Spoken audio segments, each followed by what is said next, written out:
এই বিশ্বনেতাদের মাঝে নেই একজন, ছিল চিরশত্রু পাকিস্তানও। তবে নেই কেন ভারত? মাত্র দুদিন আগেও তো চীনের প্রেসিডেন্ট শি জিনপিং আর রুশ প্রেসিডেন্ট ভ্লাদিমির পুতিনের সাথে বৈঠক করেছিলেন তিনি। প্রিয় বন্ধু, আমেরিকার শুল্ক চাপে পিষ্ট হয়ে ভারত সুসম্পর্ক গড়ে তুলেছিল শত্রু চীনের সাথে। হঠাৎ এমন কি হয়েছে?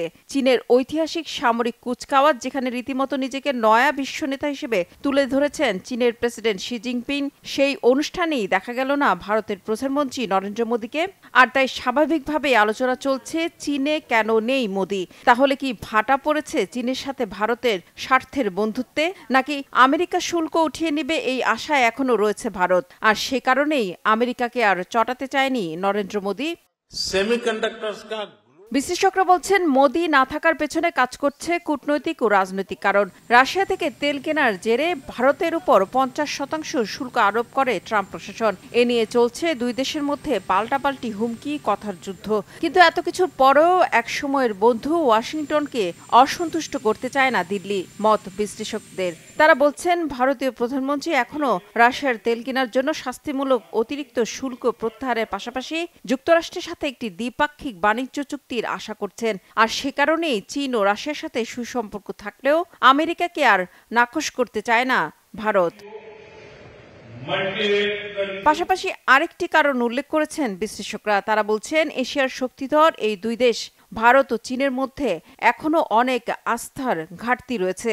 বিশেষ করে তাদের একে অপরের বিরুদ্ধে এখনো অনেক উচ্চ শুল্ক কার্যকর রয়েছে। চীনের সাথে চলমান $99 বিলিয়ন বাণিজ্য ঘাটতি সম্পর্কেও সতর্ক মোদী প্রশাসন।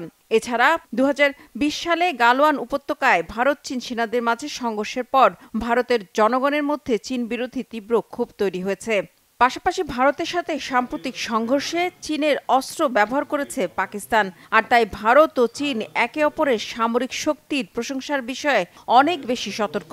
চীনের সামরিক শক্তিমত্তাকে এখনই স্বীকৃতি দিতে নারাজ ভারত। আর চীনও শত্রু থেকে স্বার্থের কারণে বন্ধু করে নেয়া ভারতকে পুরোপুরি বিশ্বাস করতে স্বস্তি বোধ করছে না। কেননা এটা তো সবারই জানা, আমেরিকাকে ঘায়েল করতে কাছাকাছি এসেছে দুই প্রতিবেশী শত্রু দেশ চীন ও ভারত। আর তাই ভারতের বদলে পরীক্ষিত বন্ধু রাশিয়া, উত্তর কোরিয়া আর পাকিস্তানকে নিয়ে অনেক বেশি স্বাচ্ছন্দ্য বোধ করছে চীন, এমনটা মনে করছেন বিশ্লেষকরা।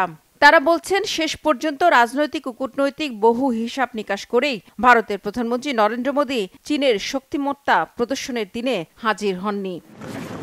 রিফাত জামান, বাংলাভিশন নিউজ ডেস্ক।